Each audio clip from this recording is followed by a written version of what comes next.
You built multiple edtech solutions over the course of your career, tackling different problems from different angles, different contexts, both within a larger company and within your own startup. Do you follow any frameworks when you think about solution generation? There's two ways to think about solution piece. One is just, what are the types of solutions? There's many types, but I generally think of them in three different ways.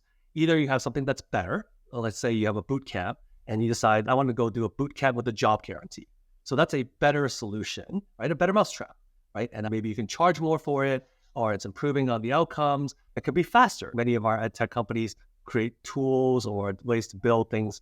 Like a lot of these SaaS companies build better tools. You might have an authoring tool that lets you maybe build content of some sort or author videos. And you have now an authoring tool with AI to actually make it auto-populate. Instead of building something and taking, let's say, 2 months to build, you might have a tool that makes it 2 days, and that's faster. So that's a great solution. The third way to think about it is it's cheaper. This is often the one that we think technology really helps as you scale. But an example for this, even on content, is you might have to pay for courses up front. The traditional model, you pay for course centers tuition.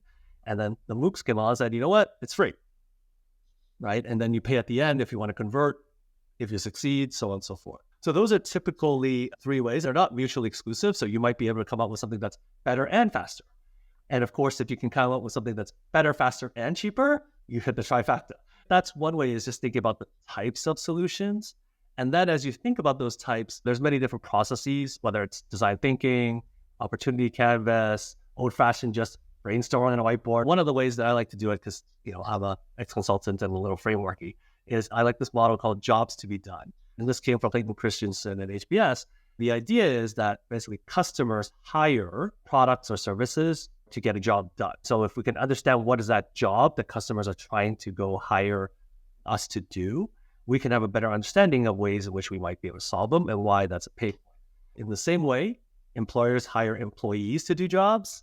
Companies hire other companies to do things for them. Understanding what that is, trying to figure through what that looks like is really helpful. Similarly, if you're an education provider, the learner hiring you to educate them because that's the job that you do, or is a employee or employer hiring you to go educate people for them, or is a learner actually trying to find work with you to get a job, not that they actually just want to get educated. And depending on how you think about what is that job that you are trying to solve, you might come out with very different solutions. Once you have a good idea of defining that job, understanding it, you can go out there and test it and research it and hear from folks to say, where is there an acute pain in that job? And that's usually where you might find the gems of solutions so that you can actually go do something exciting.